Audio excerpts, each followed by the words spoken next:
Yes sir. যে স্যাম্পেলটা আসার কথা ছিল এসে গেছে? ইয়েস স্যার, সেটা এসে গেছে। আচ্ছা, ওটা ভারতীকে দিয়ে ভেতরে পাঠিয়ে দাও। Okay sir.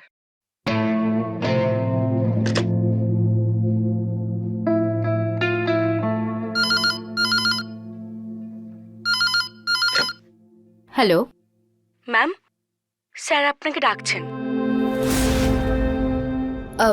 ঠিক আছে।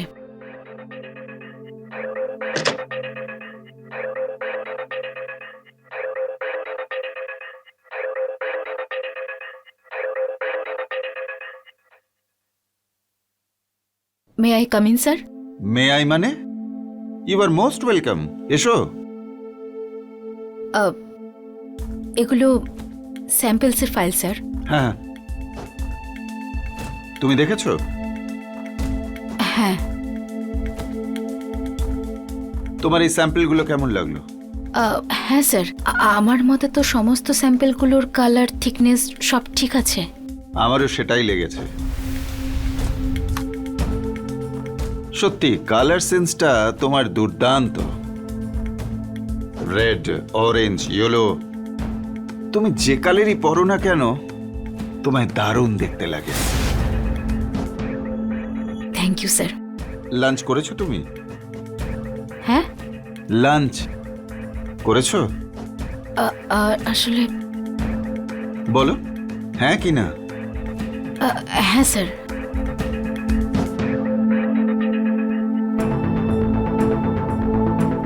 দেখো, একটা প্রশ্ন করেছিলাম আমি তোমায়, কিন্তু উত্তর দাওনি।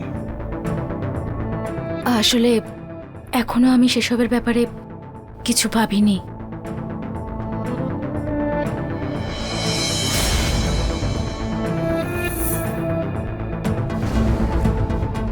তুমি জানো, রিটায়ারমেন্টের পরে এত ভালো পেনশন পাচ্ছি, বিজনেসও ভালো চলছে, টাকা কড়ি আছে, অত বড় বাড়ি, কিন্তু লাভ কি?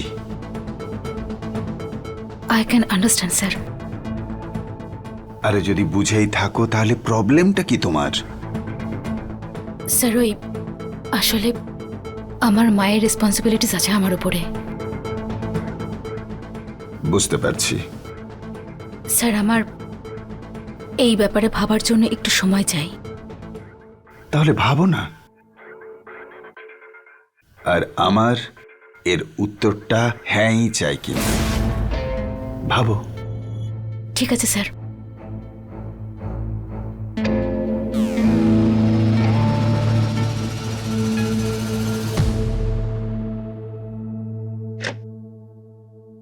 Neha, yes sir. একবার ভেতরে এসো।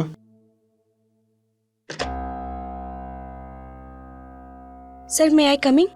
আরে তোমার আবার জিজ্ঞেস করার দরকার কি, এসো না। কেমন আছো? ফাইন। ওই এসকের বিলটা পাঠিয়ে দিয়েছো? হ্যাঁ স্যার, সেটা তো কালকেই পাঠিয়ে দিয়েছিলাম। আচ্ছা, গতকালই পাঠিয়েছো।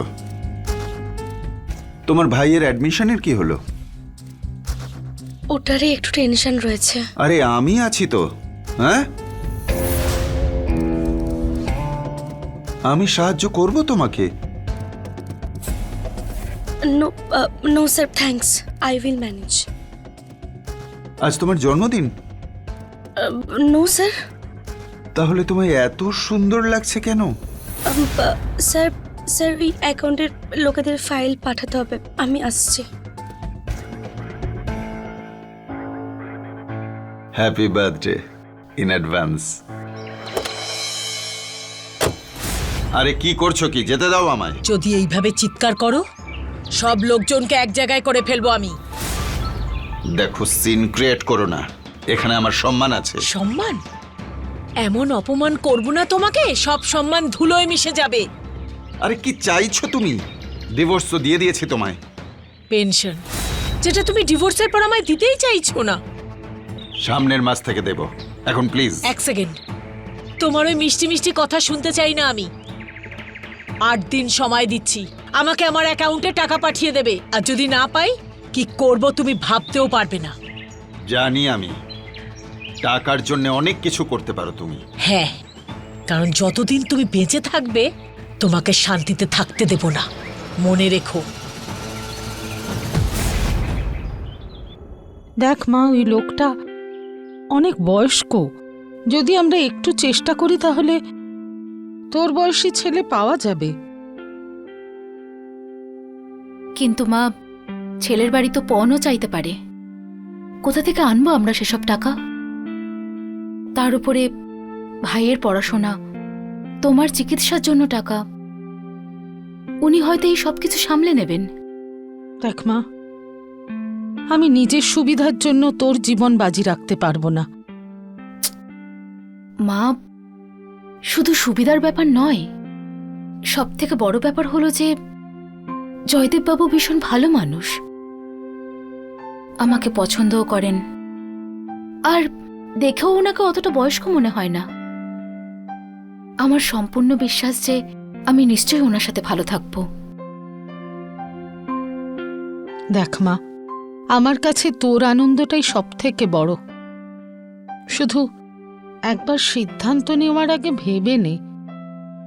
মা, আমি সিদ্ধান্ত নিয়ে নিয়েছি। এসো।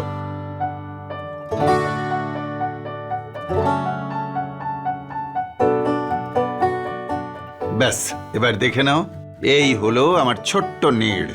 এখন অবশ্য তোমারও। খুবই সুন্দর। বাহ দাদা বাহ, তাড়াহুড়ো করে বিয়ে করে নিলেন আর বললেনও না। আসলে মিসেস বক্সি, এত তাড়াতাড়ি সবটা হয়ে গেল যে কত আর দূরে থাকি, আমরা তো প্রতিবেশী। যাকগে, very very congratulation. Thank you. আপনার বউয়ের পরিচয়টা তো দিন। হ্যাঁ, ভারতী, ইনি হলেন মিসেস বক্সি, আর এ আমার ওয়াইফ ভারতী। বাড়িতে কখনো এসো। অবশ্যই যাবে, আগে নিজের বাড়িতে ঢুকুক। হ্যাঁ? আচ্ছা বেশ, নমস্কার, পরে আবার কথা হবে।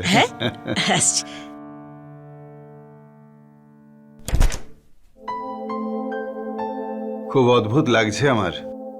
প্রথমবার তুমি এ বাড়িতে এলে, গৃহপ্রবেশ করানোর মতো কেউ নেই। কোনো ব্যাপার না, আপনি আছেন তো। আমি তো সব সময় আছি। এসো।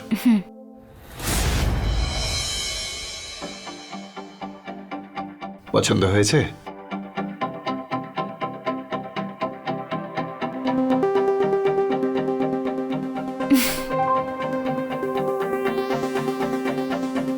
ও, একটা সারপ্রাইজ আছে তোমার জন্য।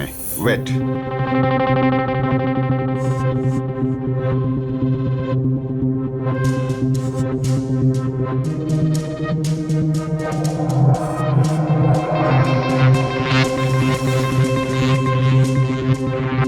কিন্তু আমি এরকম ড্রেস আগে কখনোই পরিনি। এর আগে তোমার বিয়েও তো হয়নি, তাই না?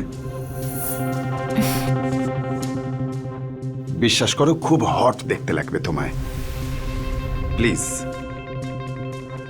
ঠিক আছে, আমি ফ্রেশ হয়ে আসছি।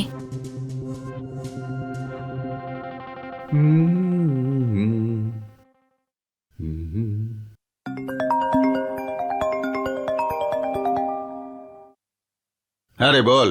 কি ভাই, বিয়ে করে নিলি? পার্টি কবে দিবি? আরে পার্টি তো দেবো অবশ্যই, তুই যবে বলবি সেদিনই হবে। রাতটা তো আগে কাটাতে দে। হ্যাঁ, আরে ঠিক আছে ঠিক আছে, কোনো ব্যাপার না। ওকে ওকে, বাই বাই বাই।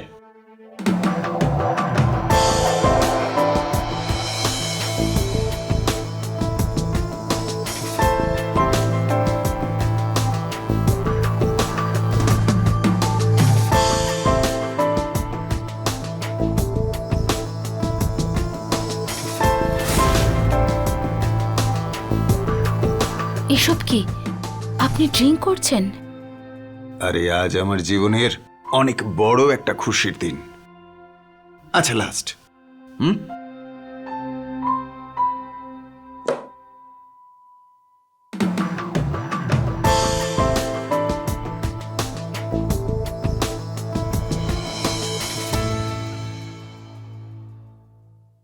অদ্ভুত ব্যাপার, না বলে কোথায় যে যায়।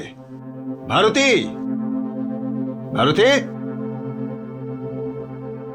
ফোন করে দেখি তো। The number you are trying to call is currently... ফোনও বন্ধ। কারোর সাথে কোনো অ্যাফেয়ার চালাচ্ছে না তো? ভারতী, তুমি না বলে কোথায় চলে গিয়েছিলে? তোমার ফোনটাও বন্ধ। হ্যাঁ, আসলে আমি ডক্টরের কাছে গিয়েছিলাম। ডাক্তারের কাছে? কেন? আরে কেন গিয়েছিলে ডাক্তারের কাছে? শরীর তো ঠিকই আছে তোমার। আমি প্রেগনেন্ট। এই কথাটা বলার জন্য এত সময় লাগাচ্ছ? যাও গিয়ে চা বসো।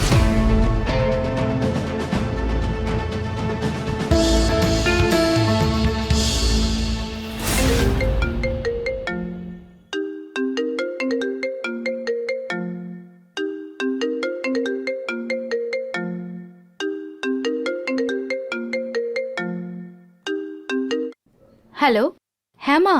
ভারতী, কখন থেকে তোকে ফোন করছি, ফোন ধরছিলি না কেন? হ্যাঁ, আমি ওই কিচেনে ছিলাম, আসলে জয়দেবের অফিসে যাওয়ার টাইম হয়ে গেছে। কিরে মা, তুই মা হতে চলেছিস সেটা শুনে জামাই নিশ্চয়ই খুব খুশি হয়েছে। হ্যাঁ, উনি তো ভীষণ খুশি হয়েছিলেন। তুমি বলো, তোমার শরীর কেমন আছে? আরে আমার শরীর ঠিক আছে, আমার জন্য চিন্তা করিস না, আমি তো তোর জন্য চিন্তা করছি। প্রথমবার মা হতে চলেছিস। আচ্ছা মা, ওই বিনোদ বাড়িতে আসে? হ্যাঁ হ্যাঁ, এখনো এখানেই আছে। তুই যাবার পর থেকে সকাল সন্ধে আসে আর আমার খেয়াল রাখে। কথা বলবি ওর সাথে? নে কথা বল। হ্যালো ভারতী, কেমন আছো? খুব ভালো। Binod, thank you so much. তুমি মায়ের যে এত খেয়াল রাখছো। আর বলো, তোমার ট্যাক্সি কিরকম চলছে? ভালোই চলছে। আচ্ছা, আমি এখন রাখছি। হ্যাঁ, কে ফোন করেছে? খুব খুশি খুশি লাগছে। ওই মা আর বিনোদের সাথে কথা বলছিলাম। আমার না তোমার এই ট্যাক্সিওয়ালাকে একদম পছন্দ নয়। ও তো আমার ভাইয়ের মতো, আর মায়েরও তো আজকাল কত খেয়াল রাখে। ভাইয়ের মতো? শুনুন,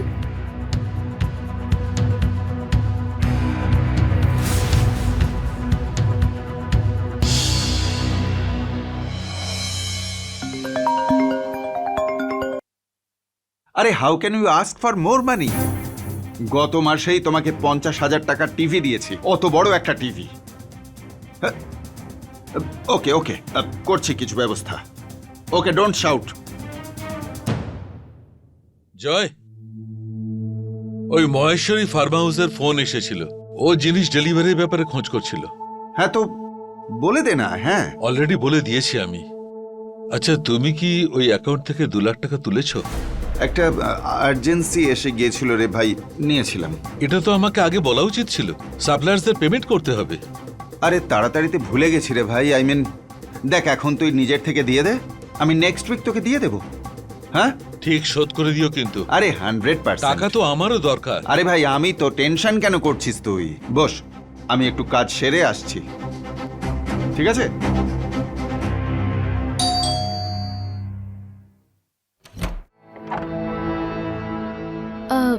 আপনি কে? আমার নাম সুজাতা। জয়দেব নিশ্চয়ই আমার সম্পর্কে তোমাকে সব বলেছে। হ্যাঁ, বলেছিলেন উনি। তোমার সঙ্গে ওর সম্পর্কে কিছু দরকারি কথা বলতে চাই। আমি ভিতরে আসতে পারি? হ্যাঁ, আসুন প্লিজ। Thank you. বসুন। আপনি কিছু নেবেন? না না, তুমি বসো।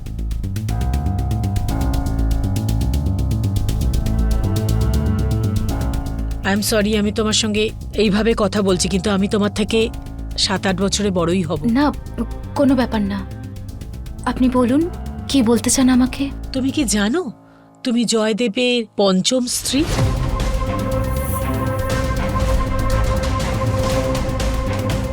কি? হ্যাঁ, মানে তোমার আগেও ওর 4 জন বউ ছিল। কিন্তু জয়দেব তো শুধু আমাকে আপনার ব্যাপারে বলেছিল। আমি 4 নম্বর। আমি ওই লোকটাকে বিশ্বাস করে নিজের জীবন শেষ করে দিয়েছি। এই লোকটা এইভাবেই অল্প বয়সী সুন্দরী মেয়েদের কুনজরে দেখে, আর তারপরে মিষ্টি মিষ্টি কথা দিয়ে নিজের প্রেমে ফাঁসায়। তারপর বিয়ে করে খুব সুন্দরভাবে 3-4 বছর কাটিয়ে তারপরে ডিভোর্স দিয়ে দেয়। তারপরে আরেকটা বিয়ে করে নেয়। এটা কি করে সম্ভব? How can I trust you? ঠিক আছে, তাহলে তুমি নিজেই খোঁজ নিয়ে নাও। আমি শুধুমাত্র এখানে এই জন্যই এসেছিলাম, আমি তোমাকে সত্যিটা জানাতে চাইছিলাম। Thank you.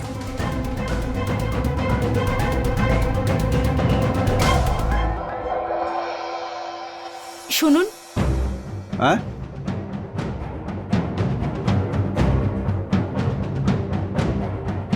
আজ সুজাতা বাড়ি এসেছিল। আরে ওকে বাড়িতে ঢুকতে দিলে কেন তুমি? ডিভোর্সের পরেও আমার বাড়িতে আগুন লাগাতে চাইছে ও। উনি বললেন যে তার আগে নাকি আপনি আরো 3টে বিয়ে করেছিলেন। দেখো, ওগুলো সব পুরনো কথা। হ্যাঁ, সেই জন্য ওগুলো বলার কথা মনেই হয়নি। কিন্তু এত বড় কথা না বলাটাও তো মিথ্যে বলারই সমান। যদি তোমার কাছে আমার অতীত আমার বর্তমানের থেকেও বেশি গুরুত্বপূর্ণ, তোমার কাছে যেটা অ্যাকসেপ্ট করতে পারছো না, তাহলে যেতে পারো তুমি এখান থেকে।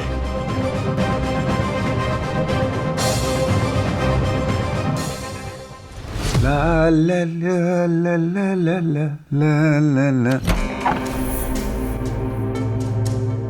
নমস্কার, কেমন আছেন আপনি? এখানে এসছো কেন? ওই ওই ভারতের সাথে কথা ছিল। ও বাড়িতে নেই, কি কাজ ছিল? ও তো আসলে প্রেগনেন্ট, তাই ওর মা ওর জন্য লাড্ডু পাঠিয়েছে। এই এটা দিতেই এসেছি। আমায় দাও।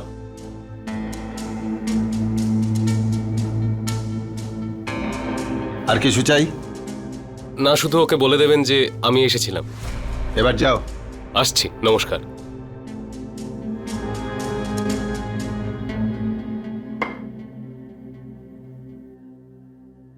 লাড্ডু নিয়ে এসেছে।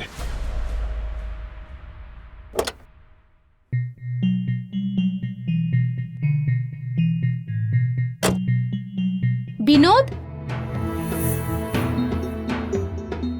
বিনোদ এসেছিল? কৌটোটা দেখেই বুঝে গেলে যে বিনোদ এসেছিল। আপনি ওনাকে ভেতরেও বসতে বললেন না? ওর তাড়া ছিল। সরো।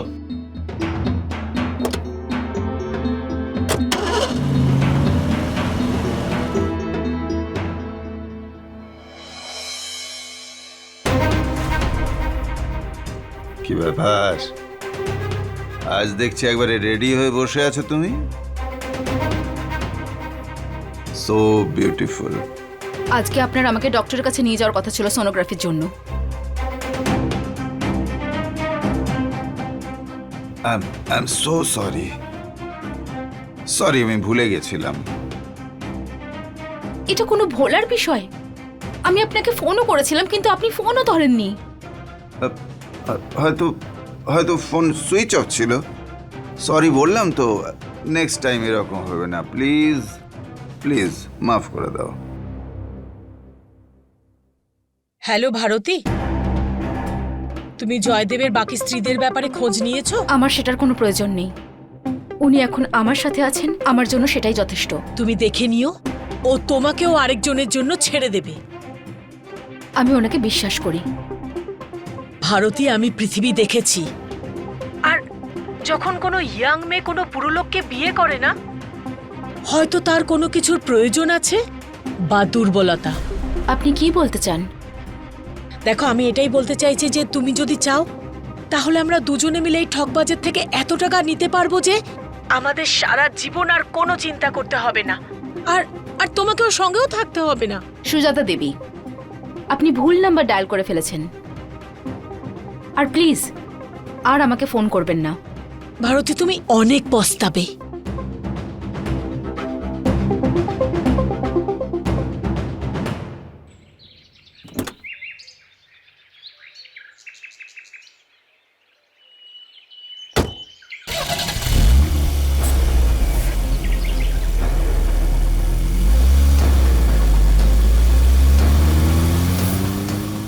বিনোদের সাথে? আপনি আজ আপনি তাড়াতাড়ি চলে এলেন? বাইরে থেকে ঘুরে এলে বলে বেশি ঘামছো মনে হচ্ছে। ওই আজকেও ডক্টরের কাছে যাওয়ার জন্য আপনার ওয়েট করছিলাম, তারপরে নিজেই চলে গেলাম।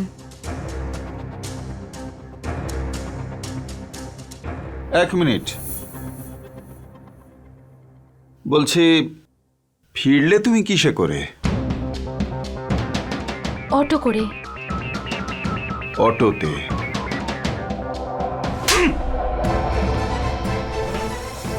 মিথ্যে বলছো তুমি আমায়?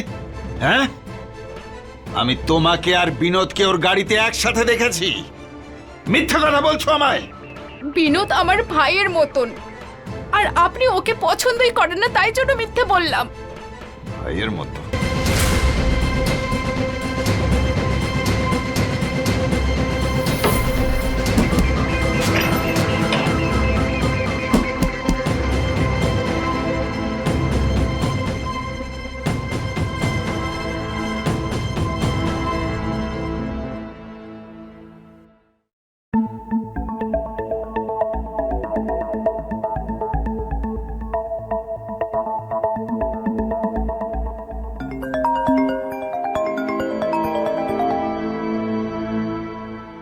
হ্যালো। এখনো আমাকে টাকা পাঠাওনি কেন? আরে তুমি গত 1 মাসে 1.5 লাখের ওপর খরচা করেছি তোমার পেছনে। অত টাকা তুমি ডিজার্ভ করো? হ্যাঁ কি? দেখো দেখো, উল্টোপাল্টা কিছু করো না। আমি যাচ্ছি সন্ধে। ফোন রাখো। জয়দেব, তুমি কোম্পানির অ্যাকাউন্ট থেকে 3 লাখ টাকা তুলে নিয়েছো। আগে 2 লাখ তো ফেরত দাওনি, তারপর আবার 3 লাখ। দেখ ভাই, খুব দরকারি একটা কাজ পড়ে গিয়েছিল, তাই নিতে হয়েছে। তোমার জরুরি কাজ মেয়েদের পেছনে টাকা ওড়ানো, তুমি তাই করেছো। এই টাকাটা সাপ্লাইদের ছিল, এর কারণে ফ্যাক্টরির প্রোডাকশন বন্ধ হয়ে যাচ্ছে।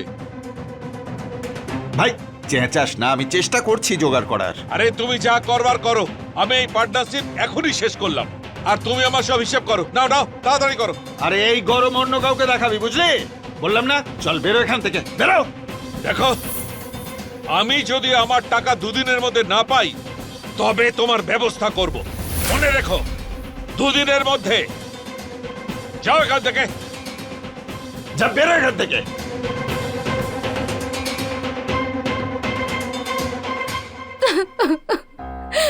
চুপ কর মা, কাঁদিস না। যদি আমার জন্য ভুল বোঝাবুঝি হয়ে থাকে তো আমি গিয়ে ওনাকে বোঝানোর চেষ্টা করছি। না বিনোদ, তুমি ওখানে একদম যাবে না প্লিজ, না হলে উনি তোমাকেও কিছু নোংরা বলে দিতে পারে। আরে তুমি আমার কথা ভেবো না, আমি তোমার জন্য সব সহ্য করতে পারি, কিন্তু তোমার জীবন নষ্ট হতে আমি দেব না।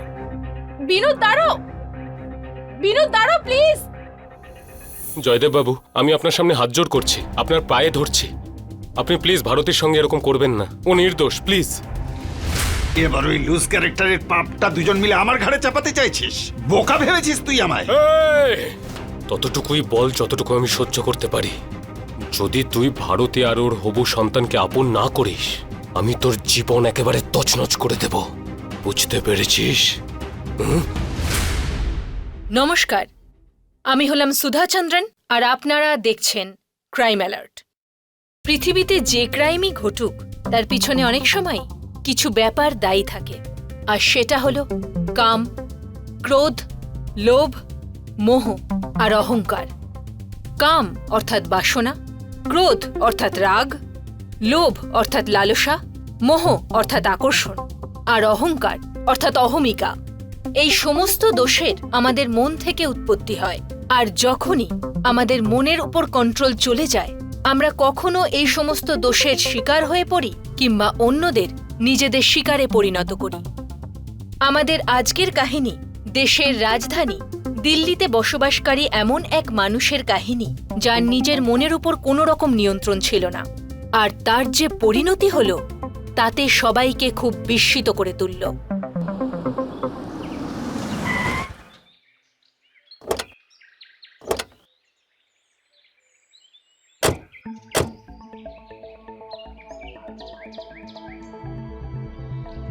থ্যাংক ইউ স্যার, আপনাকে আমার জন্য এতটা কষ্ট করতে হলো। এসব কি কথা বলছো তুমি? আমি তো যাচ্ছিলামই ওইদিকে, তাই ভাবলাম তোমাকে ড্রপ করে দিই। Yes sir, but thanks again. এই ঘড়িটা নতুন নাকি? Okay sir, thank you so much. এখন আমি যাই, বাই। বাই। হ্যালো। কি হলো? কাল তোমার 2 দিন শেষ হয়েছে, আর আজ যদি আমার টাকা না পাই, তবে কিন্তু ভালো হবে না। আরে ওই সব হুমকি টুমকি আমাকে দিবি না, আমি ভয় পাই না ওসবে। আর তোর যা করবার আছে করে নে, ঠিক আছে? দেখ মা, এখন তো এই লোকটাকে আমারও ভালো লাগছে না। তুই ওকে ছেড়ে দে, আর বাচ্চাটা। মা, কি সব কথা বলছো তুমি? আমি ভালোবাসি ওনাকে, আমি যাব ওনার কাছে আর সব ভুল বোঝাবুঝি মিটিয়ে নেব। ওনার বিনোদের সাথে প্রবলেম তো, তাহলে ঠিক আছে, আজ থেকে আমি বিনোদের সাথে কথাই বলবো না। আরও একবার ভেবে দেখ। আমি ভেবে নিয়েছি, অন্তত ভবিষ্যতে আমার এই অনুশোচনা তো থাকবে না যে আমি আমার সম্পর্কের জন্য চেষ্টাও করিনি।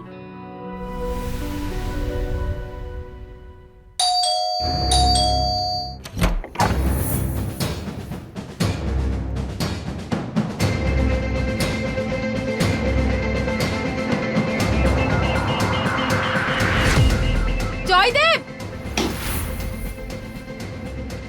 জয়দেব, আপনি ওনার স্ত্রী ভারতী দেবী। বিক্রম, বডির সবকিছু তৈরি তো? হয়ে গেছে স্যার। এবার পোস্টমর্টমের জন্য পাঠিয়ে দাও। Okay sir. আপনি সবার আগে ডেড বডি দেখতে পান। দেখুন, কয়েকটা জরুরি প্রশ্ন করতে চাই আপনাকে। দেখুন, এখন আমার মেয়ে কিছু বলার মতো অবস্থাতে নেই। দেখুন, আমি সবকিছু বুঝতে পারছি, কিন্তু মনকে তো শক্ত করতেই হবে, তবেই তো ন্যায় বিচার পাবেন। আপনি জিজ্ঞেস করুন, আমি সবকিছু বলবো। যখন এই সব কিছু হয়েছিল তখন আপনি কোথায় ছিলেন? আমাদের মধ্যে ঝগড়া হয়েছিল আর তাই আমি মায়ের কাছে গিয়েছিলাম। আর 2 দিন পরে যখন এখানে ফিরে এলাম তখন আপনার কাউকে সন্দেহ হয়? এসব কে করতে পারে? দীনেশ গোয়েল আর সুজাতা। আপনার কাউকে সন্দেহ হয়? এসব কে করতে পারে? দীনেশ গোয়েল আর সুজাতা।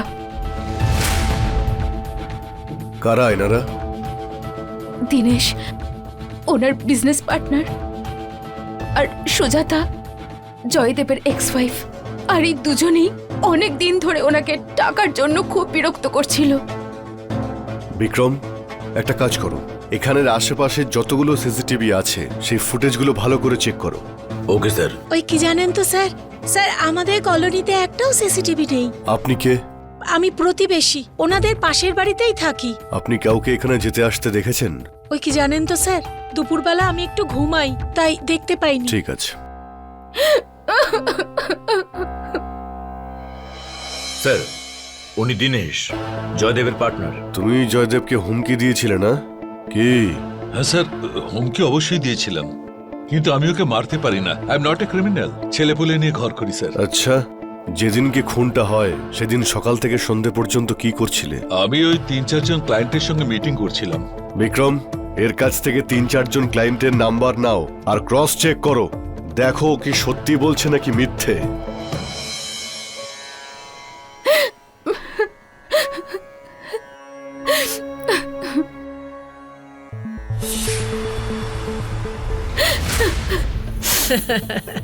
খুব ভালো হয়েছে যে এই লোকটা এত তাড়াতাড়ি মারা গেছে, না হলে তিল তিল করে মরতো। কি যা তা বলছেন আপনি? আপনার তো খুশি হওয়া উচিত, আপনার মেয়ের জীবন বেঁচে গেছে, না হলে ওর জীবনটাও নরক বানিয়ে ছাড়তো। এবার আমি পুরোপুরি নিশ্চিত আমার স্বামীকে তুমি খুন করেছো। আমি আমি ছাড়বো না তোমাকে। ভারতী, আমি হাত জোর করে আপনাকে বলছি, দয়া করে এখান থেকে চলে যান প্লিজ।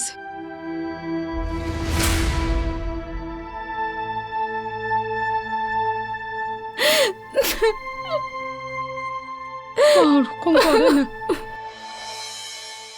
স্যার, বিক্রম, এই পোস্টমর্টম রিপোর্টে পরিষ্কার বলা আছে যে খুনি কে। Postmortem report? How is it possible sir? বলছি, চলো। জয়দেবকে হত্যা করা হয়েছিল, আর যতই তদন্ত এগিয়ে যাচ্ছিল পুলিশের কাছে সাসপেক্টের সংখ্যাও বেড়ে চলেছিল। জয়দেবকে হত্যা করার জন্য বহু মানুষের কাছেই প্রচুর কারণ ছিল। বিনোদ হোক বা দীনেশ, ভারতী হোক বা সুজাতা কিংবা সেই আড়ালে থাকা মহিলা রেশমা যে নিয়মিত তার কাছ থেকে টাকা আদায় করছিল, ভারতীর মা জ্যোতিও তাকে ঘৃণা করত। বেশিরভাগ ক্ষেত্রেই যখন পোস্টমর্টেমের রিপোর্ট আসে তো তাতে হত্যা করবার পদ্ধতি আর ভিকটিমের মৃত্যুর কারণ ব্যাখ্যা করা হয়। কিন্তু প্রশ্ন এটা ছিল যে এই পোস্টমর্টেম রিপোর্টে এমন কি ছিল যার কারণে ইন্সপেক্টরের মনে হচ্ছিল যে তিনি অপরাধীকে চিনতে পেরেছেন। এটা কি শুধুমাত্রই তার অনুমান ছিল, নাকি সত্যি এমন কোনো ব্যাপার ছিল যা অপরাধীকে তার পরিণাম পর্যন্ত পৌঁছতে পারত? আসুন দেখা যাক। কিছু বুঝতে পারছি না স্যার। এই যে ওখানে রয়েছে, ধরো কে, ধরো, এই এই এই এই এই ধরো, দাঁড়া, দাঁড়া এই বলছি। ধরো।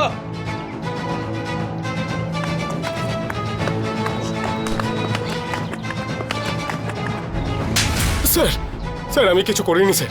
যখন কিছুই করিসনি তাহলে পালাচ্ছিলিস কেন? স্যার স্যার আমি ভয় পেয়ে গেছিলাম। পুলিশ স্টেশন চল, চল গিয়ে তোকে স্যার দেখাচ্ছি। আমি কিছু করিনি স্যার, আমার কথা বিশ্বাস করুন, কিছু করিনি আমি। কি হলো স্যার, কিছু জানতে পারলেন কে মেরেছে ওনাকে?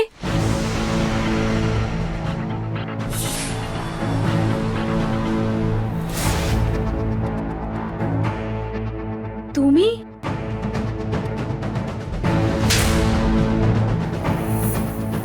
কেন করলে তুমি এরকম? কেন করলে বলো, কেন করলে তুমি এরকম? 1 মিনিট। যেদিন মার্ডার হয় সেদিন ও ওখানে ছিল, কিন্তু মার্ডারও করেনি। ও করেনি? তাহলে কে করেছে? সেটা ও এখনো আমাদের বলেনি, কিন্তু পোস্টমর্টেম রিপোর্ট অনুযায়ী খুনটা দিনে নয়, রাত প্রায় 1টার সময় হয়েছিল। আপনার বাড়ি থেকে একটু দূরে যেখানে চেকপোস্ট আছে সেখানকার সিসিটিভি ফুটেজে ওকে ট্যাক্সিতে খুনির সঙ্গে বসে থাকতে দেখা যায়, কিন্তু খুনিকে স্পষ্ট দেখা যায়নি। স্যার আমি একজন ট্যাক্সি ড্রাইভার, সেদিন প্যাসেঞ্জার পেয়েছিলাম তাই ওখান দিয়ে যাচ্ছিলাম। এর অর্থ তো এটা নয় যে আমি বা ওই মানুষটাই খুনি।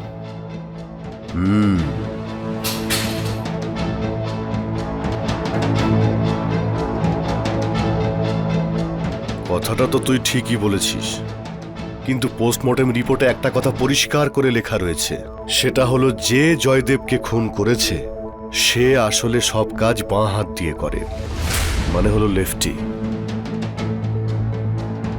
কারণ সে জয়দেবের গলা ছুরি দিয়ে বাঁ দিক থেকে ডান দিকে চিরে দেয়। হ্যাঁ, তো তার থেকে এটা কি করে প্রমাণ হয় যে আমি করেছি অথবা আমার কোনো লোক করেছে? যেদিন মার্ডার হয় সেদিন যখন আপনাকে প্রথমবার কাঁদতে দেখি তখন আপনার বাঁ হাতের আঙুলে ব্যান্ডেজ করা ছিল।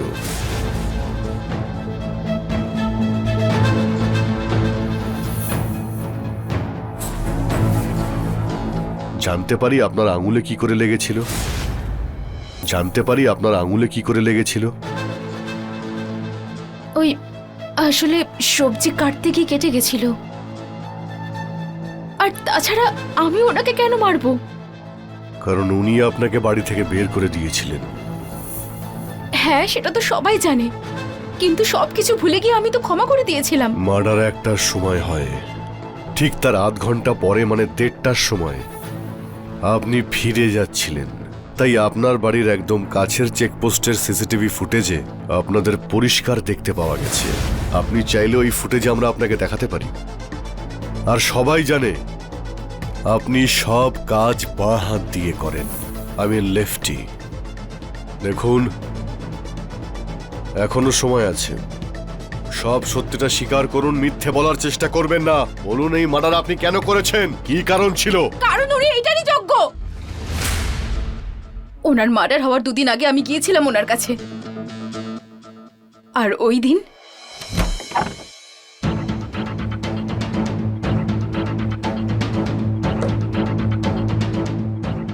এই এখানে এসেছিস কেন তুই?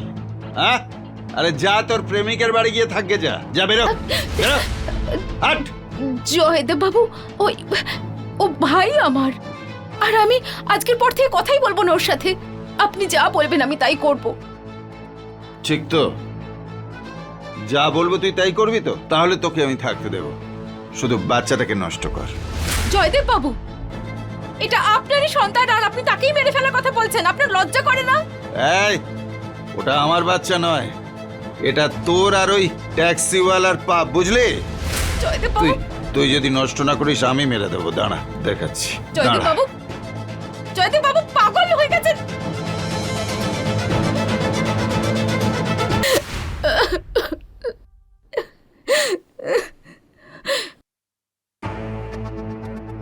আর আমি তখনই ঠিক করে নিয়েছিলাম যে যে আমার সন্তানকে মেরেছে আমি তাকে কিছুতেই ছাড়বো না।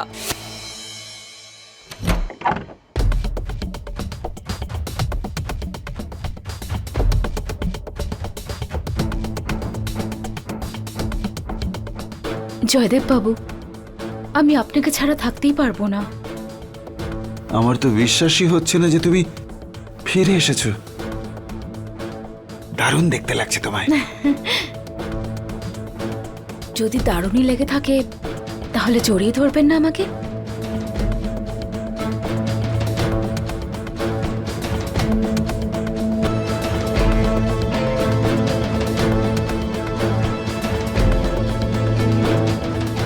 সব কথা এখানেই বলবেন?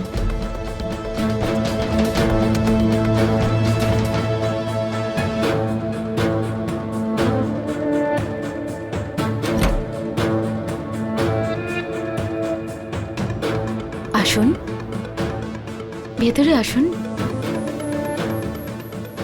এই স্টোর রুমে কেন নিয়ে এলে আমায়? সব জানতে পারবেন আপনি।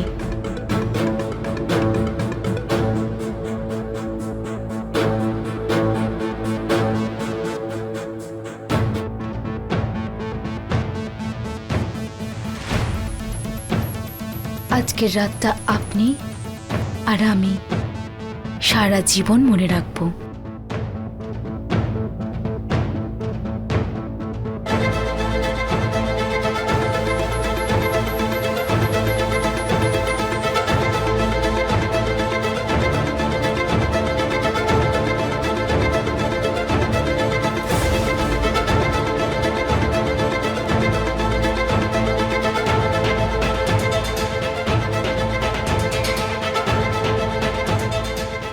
এ আবার কেমন ভালোবাসা?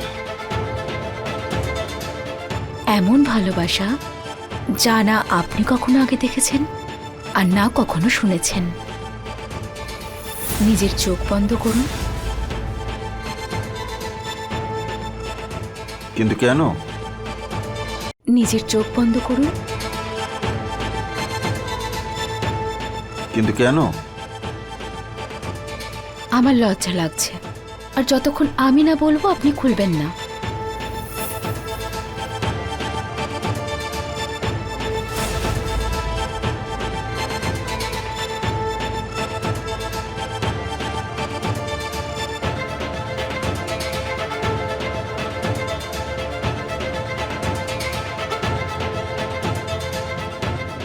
এসব এসব কি করছো তুমি?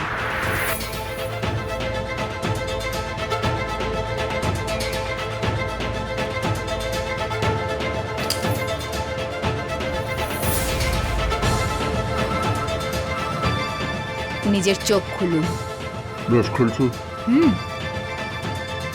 এই, এ কিরকম মজা ভারতী? তুই আমার সন্তানকে মেরেছিলি তাই না? এবার তুই মরবি, এটাই তোর শাস্তি।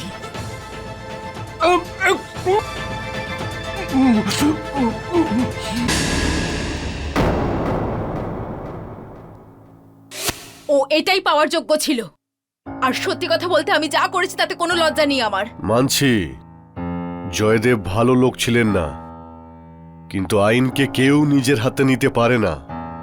দেখুন, আপনি যদি আগেই জয়দেবের নামে পুলিশের কাছে কমপ্লেন লেখাতেন তাহলে এই দিনটা আপনাকে আজ দেখতেই হতো না। বিক্রম, ওনাকে নিয়ে যাও। এবার কোর্টই সিদ্ধান্ত নেবে ওনাকে কি শাস্তি দেওয়া যায়। নিয়ে যাও। জয়দেব হত্যাকাণ্ডের রহস্য তো ভেদ হয়েছিল, কিন্তু দুটো প্রশ্ন এখনো বাকি ছিল। প্রথম প্রশ্ন ছিল যে এই অপরাধের কারণ কি ছিল, উত্তর হলো জয়দেবের আকাঙ্ক্ষা আর ভারতীর রাগ। দ্বিতীয় প্রশ্ন হলো এই যে এই অপরাধকে কি আটকানো যেত? উত্তর হলো হ্যাঁ, যদি ভারতী আইনকে নিজের হাতে নেওয়ার পরিবর্তে আইনের সাহায্য নিত তাহলে এই অপরাধকে আটকানো যেত। মনে রাখবেন, যদি আমাদেরই এরকম কোনো ভারতী বা তার মতোই কোনো পরিস্থিতির শিকার হয়, তখন আমাদের দরকার তাকে সঠিক রাস্তা দেখানো, কিন্তু বিনোদের মতো অপরাধে সঙ্গ দেওয়া উচিত নয়। অপরাধের সঙ্গে লড়াই করতে হলে সবার আগে আমাদের দেশের নিজস্ব আইনের উপর বিশ্বাস রাখা অত্যন্ত প্রয়োজনীয়। ক্রাইম অ্যালার্টের পরবর্তী এপিসোডে আমি সুধা চন্দ্রন আবার আপনাদের সঙ্গে দেখা করব। ততক্ষণ অ্যালার্ট থাকুন আর সুরক্ষিত থাকুন, আর দেখতে থাকুন ক্রাইম অ্যালার্ট, অন্যায়ের বিরুদ্ধে সোচ্চার।